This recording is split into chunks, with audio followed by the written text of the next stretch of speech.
young girl, scarcely 16. Thanks to my parents, lots of places I've seen, but never a place that I love as well as my Virgil home 'neath the maiden tea hill. My Virgil home, that heaven of mine, the home of my parents, so loving and kind. I love them so, and I always will. And my Virgil home 'neath the maiden tea hill.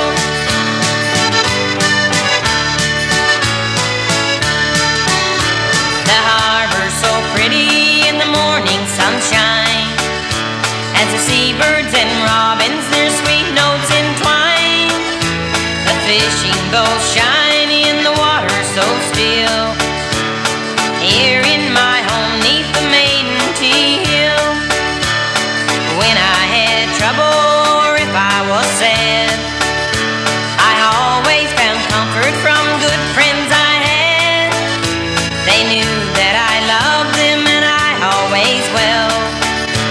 And my Virgil home 'neath the maiden tea hill. My Virgil home, that heaven of mine, the home of my parents, so loving and kind. I love them so, and I always will. And my Virgil home 'neath the maiden tea hill.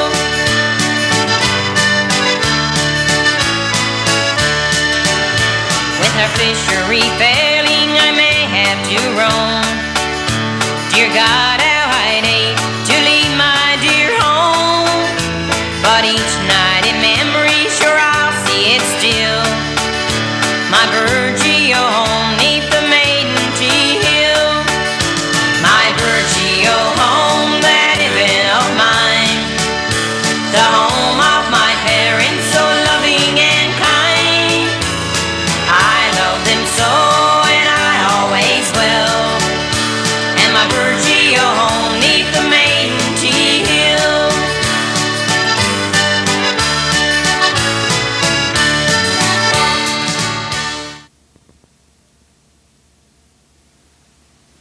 Good evening. Welcome to This Week in Review.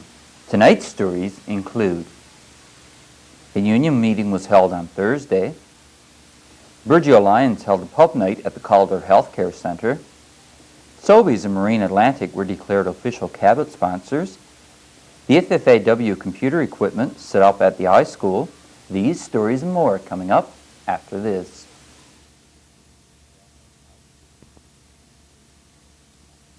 I'm Bruce Coburn. 10 years ago in Nepal, I saw how illness and death occur when there's no safe drinking water, how crops can fail without irrigation. Today, with assistance from USC Canada, progress is being made. Clean drinking water is now a reality. Irrigation trenches have been dug and sanitation improved. Help the people of Nepal build for tomorrow. Support USC Canada. 1-800-5656-USC.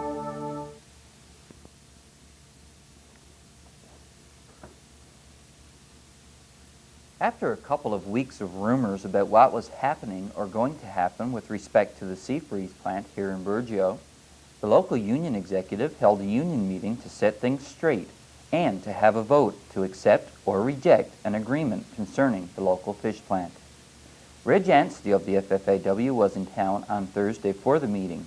I spoke with Mr. Anstey following that meeting.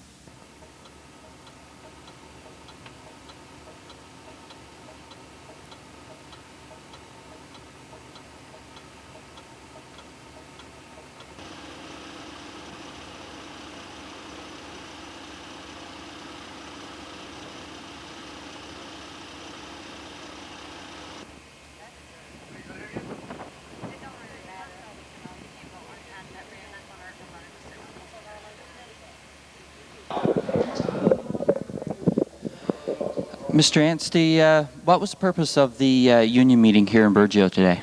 Well, the purpose of the meeting was to ratify a contract that we have with Seafreeze, and I must say I'm pleased. We had 220 voters, and the vote was 216 to 4, so you can't get much better than that. That's 98%.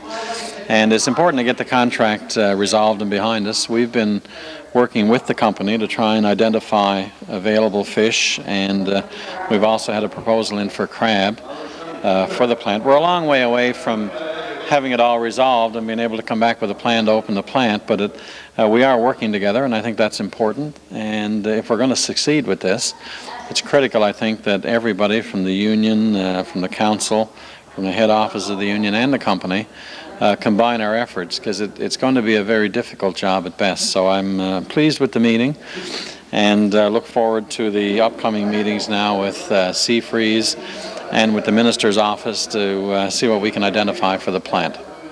Okay, so the union agreed. So has all the parties involved now signed the contract? Yeah, well, of course, it's all been ratified, and in fact, Seafreeze actually signed it, which is terrific. So, yeah, the contract is a done deed now, and I'm quite pleased. It certainly has all the basics in it and is a very good rebuilding block for the plant. So I'm looking forward now to working with the company and to working with the principal owner or shareholder of the company, Bill Barry, and I think between us all, with the support of the community, we'll have a pretty good run at trying to identify what's available, and then of course it becomes a decision of the company as to whether or not that's sufficient. So at least we're going to, we're working together, and this is just another stage that we had to get beyond, and I'm pleased that it went so well.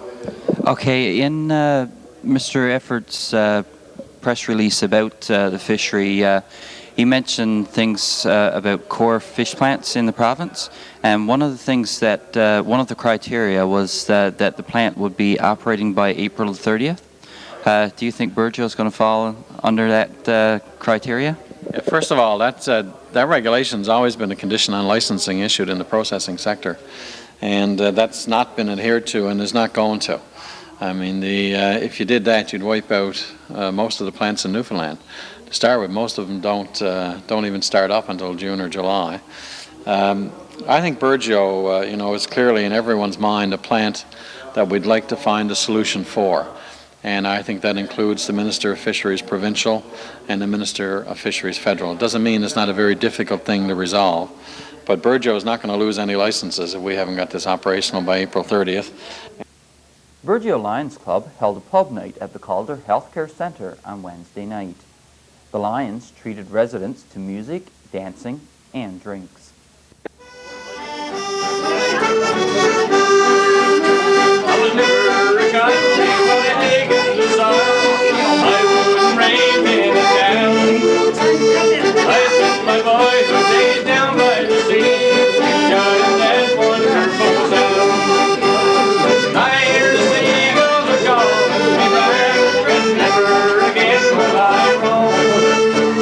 Seagull, there's wings, they're gone, I hear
about smoking was completed at the high school over the past week. This survey will be available at stores around the community as well as the BBS office and the public health office in this coming week. The purpose of the survey is to give us some idea as to the number of smokers in our community. The results from this survey will be made public on This Week in Review when they are compiled. Stay with us. There's more of This Week in Review coming up in just a moment.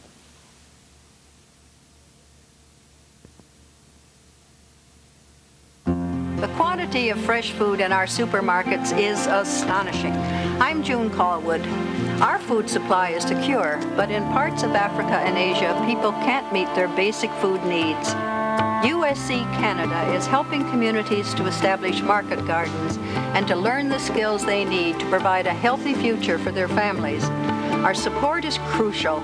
Make a pledge to USC Canada at 1-800-5656-USC. The FFAW Education Center has been closed for quite some time now, but the computers and other resource materials have not left our community. Saturday afternoon, this equipment was set up in a vacant classroom at St. John Central High. This equipment will be used in a resource center at the school that will be open to the general public as well as the students. I spoke with Barbara Barter, principal at St. John Central High, to find out more about the planned resource center.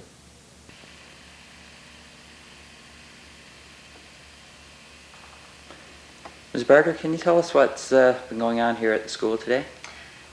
Yes, Dave. We've been thinking now for quite a while about developing this section of the school into a resource center.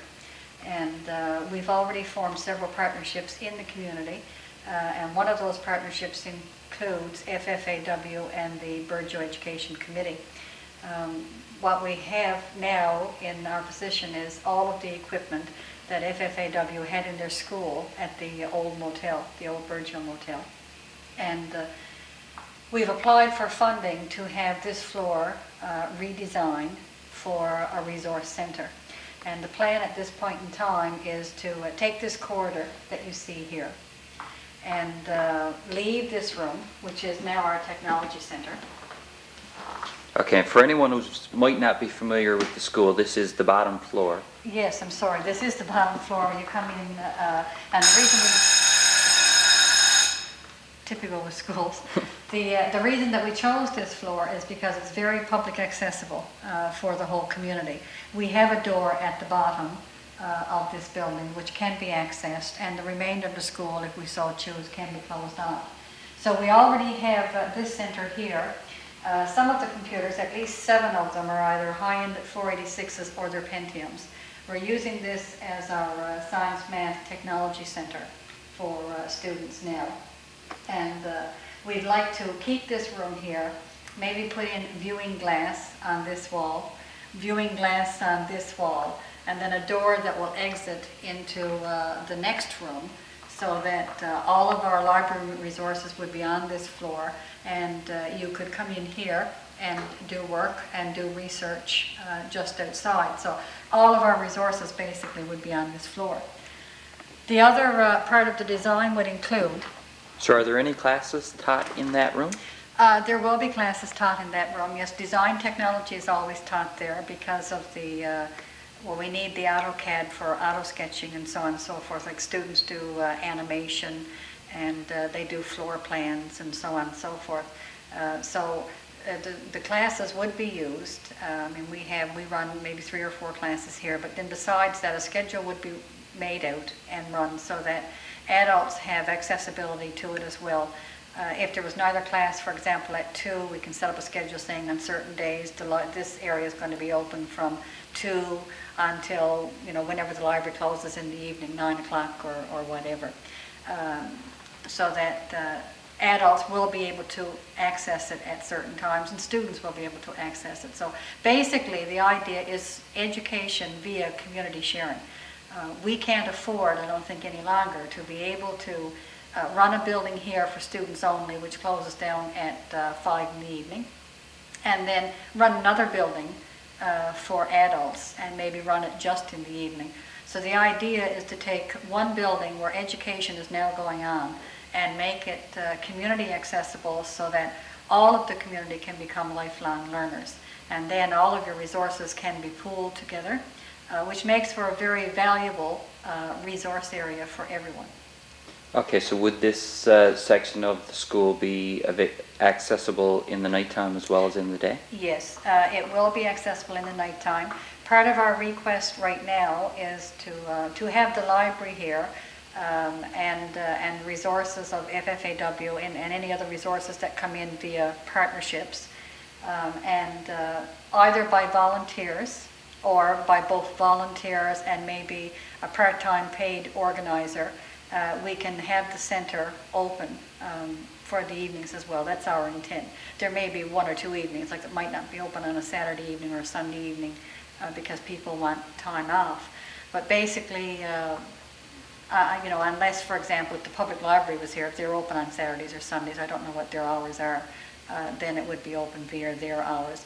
If it's the resource center that has been built and designed by FFAW in this school, then we would ensure that there are volunteers and at least part-time paid people to take care of making this accessible in the evenings.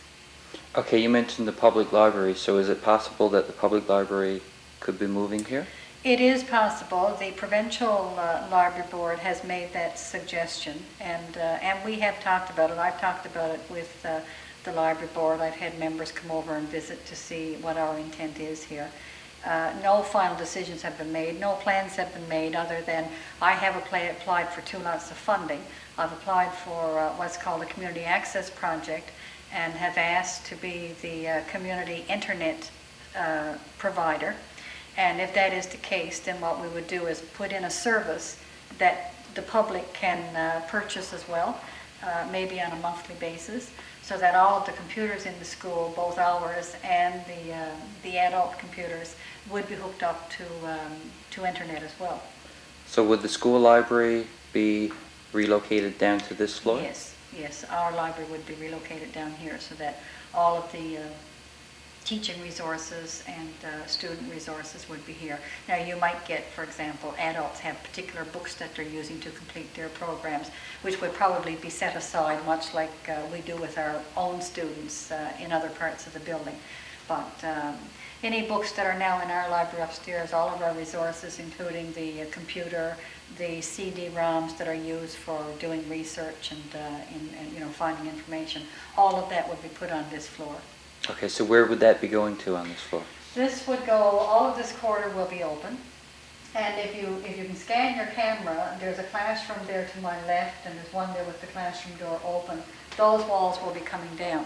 So this will be all one open area. So the 2 classrooms as well as this section of the corridor? Yes, and this section of the corridor will all be open. So that's a fair size space if you want to take a look.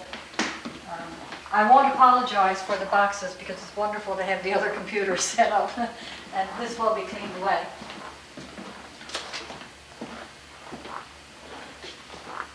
This is the reason for the boxes out in the corridor, actually. We just, with the help of several people in the community, and I think you took some shots as we were cleaning out, we set up the FFAW computers.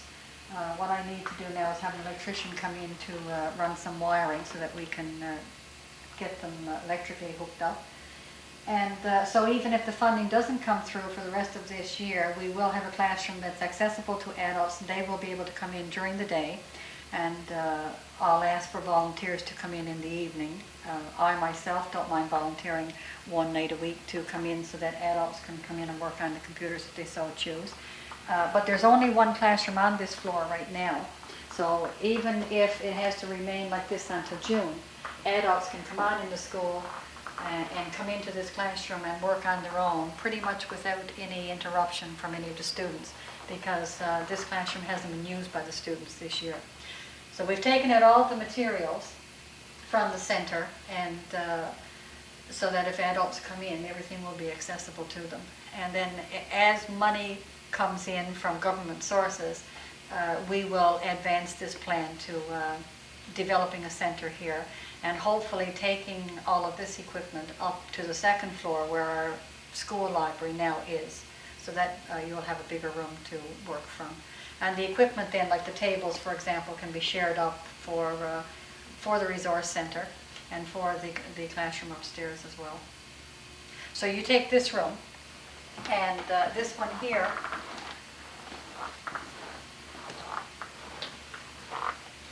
which is now the grade 7 classroom, and open all of this up. We have a major area here. There's 2 washrooms on this floor, one of which would be made into a unisex washroom for public use. The other, the plan is right now to turn that into a photo lab. We have a community photography group. We also have some courses in the high school that do photography processing as a part of their course. And we haven't had an adequate facility for that. So we're hoping that in developing maybe a small lab down here, which would be permanently a photo lab, with photo processing equipment put in there, both adults and students could use it to their advantage.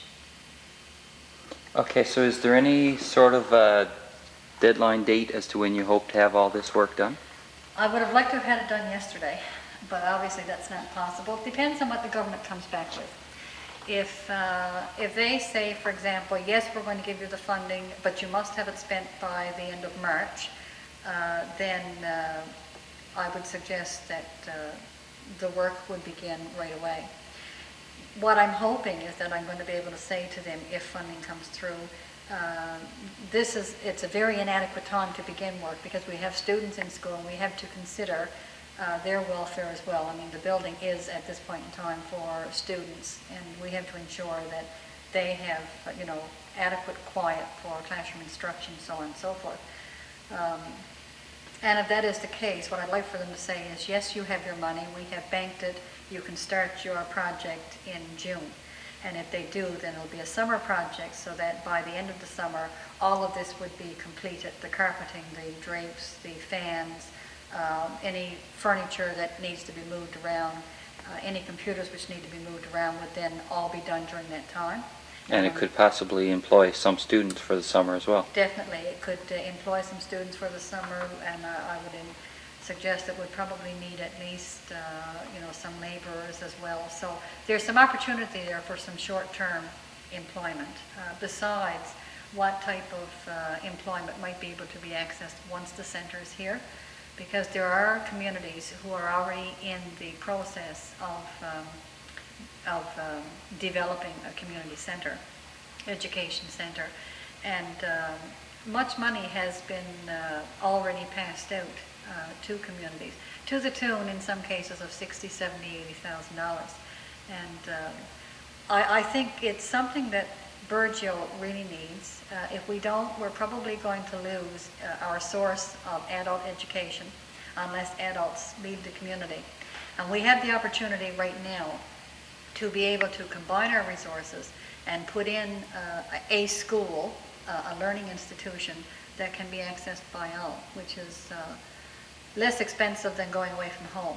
Because what I see from this is, in the long term, developing courses for both high school students and adults. As a matter of fact, we have a third proposal in to develop a local course on media and communication. And we've partnered with a high school on the Port-au-Port Peninsula. I think it's Lady of Lourdes High School. And if that comes to being, that could be another bit of employment for someone who would coordinate the project. It would give a brand new course to students in the school. One that I'm sure many of them would be interested in because it has to do with working with radio, working with newspaper, working maybe with the BBS or working with some form of television, and would teach children, I guess, and adults if adults was interested in doing the course, communication skills. And I think that's one of the things at this point in time that we're lacking, maybe because we're geographically far away from other places, I don't know. But I think it's something that adults and children can learn, that they can take up and go with and do some things for ourselves, being able to put brochures together, being able to communicate out to the other people in the world that Burgeo is here and that we have something to offer, I think can only stimulate our economy. If it gives one person a job in tourism, if it gives one person a job in communication, then that's 2 jobs more than we have at this point in time. Okay, well, we'd like to thank you for giving us a tour of these facilities and telling us what you plan to do with them. And hopefully in the very near future we'll be able to come back and see the final product. I have my fingers crossed, Dave, and like I say, these are plans right now that I'm taking off my head for you and to communicate to the parents and the students and other people in the community as to what might be going on. It doesn't say that anything is going to happen. If funding doesn't come through, then we've got to come up with some other plans. But I think slowly but surely this will develop into something worthwhile for the whole community. And if there's anyone who's interested in reading the proposal to find out exactly what the aims and objectives are and what we plan on spending the money for, then they can certainly drop into school and I'll go over the plans with them and I'll give them a tour of the school. So that if there's anyone concerned about issues that might come up because of the project, then we can talk about it. I mean, there might be things people might be thinking as they're listening to me now, and that I might not be aware of. And if they phone me up and said, look, have you considered this? It might be an issue that I have to deal with that I don't know. So if there are things that come up that people think, well, this is going to cause a problem because, I'd like to know, because then we can make changes as we go along. I must say, Dave, that today didn't take very long because I had some wonderful helpers here who really did a fine job of unpacking things and putting everything in order. And on behalf of the staff in St. John Central High, I'd like to really thank them. Robert Sims, Larry Han, Wayne Bowles, Linda Benight, Florence Courtney, Tim Goodger, Paul O'Keefe, Max Pink, Robert Major, Bernard Benight, Corwin Dunford, and Wilson Benight were here to help put everything in order, and so it made the job a lot easier for me, and I know they've done it for the people in the community, and I really appreciate that. I hope I haven't left anyone out. If I have, I sincerely thank them all, and thank you for coming out as well. The official kickoff of the Cabot 500 corporate sponsors took place at the Battery Hotel in St. John's on Tuesday afternoon. Here are a few highlights.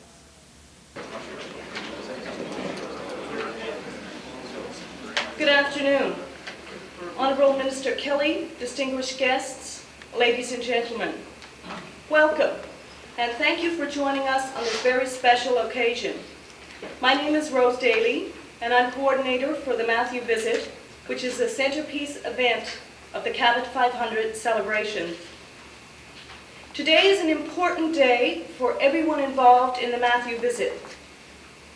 Today marks the official formation of Partners in History, a group of companies which, like the Bristol businessmen of 500 years ago, have given their support to what will prove to be yet another historic voyage. It is my pleasure to now introduce the Minister of the Department of Tourism, Culture and Recreation, the Honourable Sandra Kelly. Minister Kelly.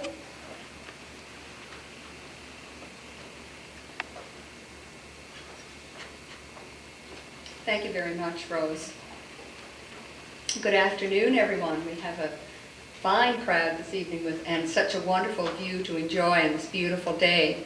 I should acknowledge some people who I'm seeing very quickly here in the audience, and that's a dangerous thing to do because my eyesight's not good enough to go right down the room, but certainly George Clemens, who is the chair of the Bonavista Committee, and Jean Payne, MP, and Roger Fitzgerald from Bonavista, and my colleague, the Honorable Ernie McLean, a Labrador Minister.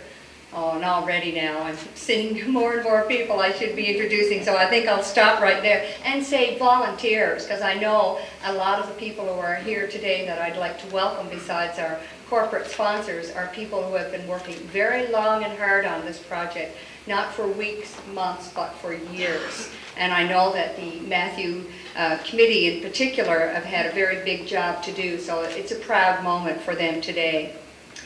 Let me begin my remarks by saying that government and my department, the Department of Tourism, Culture and Recreation, and the Cabot 500 celebrations team are delighted with the level of interest that has been demonstrated by this province's business community in our Cabot 500 corporate sponsorship program. Newfoundland and Labrador's business community has once again risen to meet the challenge. And today, I am thrilled to announce that we have 2 new corporate sponsors that will join Labatt Breweries Newfoundland to become the major sponsors of the Matthew Visit and Anchor event. All 3 Matthew corporate sponsors have solid reputations. All 3 are leaders in Newfoundland and Labrador's business community, and all 3 are exemplary corporate citizens. Government feels privileged to have these 3 companies associated with this significant centerpiece of our Cabot 500 celebrations. I welcome Marine Atlantic and Sobeys on board for the Matthew Anchor event. I congratulate Marine Atlantic and Sobeys, as well as Labatt Breweries, for partnering with government in what we believe will be a very highly successful part of our Cabot celebrations. Marine Atlantic has been a long-time tourism partner, and Marine Atlantic plays a very important role in transporting people to this province, and a role that will certainly be enhanced during our celebrations year. And I should say thank you to you, Moya, for all of the meetings that you've been holding with us. And we've been meeting quite a bit because everyone is talking about backup plans and what will we do if. And I can say to you that Marine Atlantic have really good backup plans. And we're all well prepared for getting people to this province this year. This press conference will be shown in its entirety later in the week. Stay with us for more of This Week in Review coming up after this.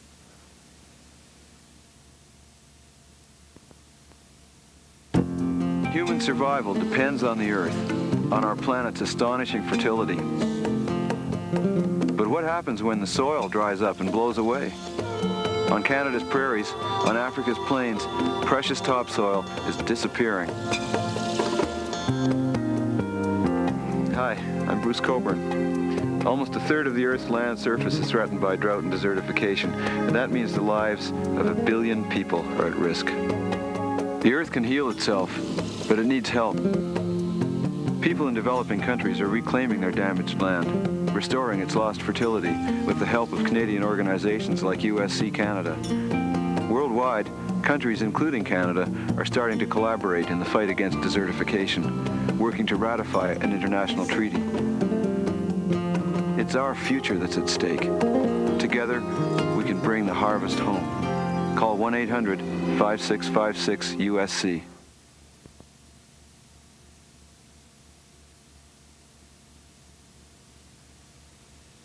Off the rack. This week as we scanned our tape racks, we came across a video of one of the kindergarten classes of 1992 as they sang a song for us. How many of them do you recognize? Here's a look back to January 1992. Spider crawled up the water side. Down came the rain and washed the spider out. Out came the sun and dried up all the rain. But the itsy spider crawled up the spider. Happy birthday to you. Happy birthday to you. Happy birthday, happy birthday, happy birthday to you. BBS Playbill. Tune in on Tuesday at 7 p.m. for a rebroadcast of Pansy's Garden. On Wednesday at 7 p.m. we will have the announcement of the Cabot 500 corporate sponsors. Join us on Thursday at 7 p.m. for a rebroadcast of The Bandwagon. Be sure and join Pansy, Marie, and Melissa at 11 a.m. Saturday morning for Pansy's Garden. And I'll be here again next week with This Week in Review. On next week's program, I will be speaking with Corporal Paul Matheson of local RCMP about the future of the RCMP in our province. Next week's program will be followed by Ginny and Josie live a rainy weekend at Trinity Loop. Please stay tuned now for The Bandwagon. For This Week in Review, I'm Dave Cooper. Good night.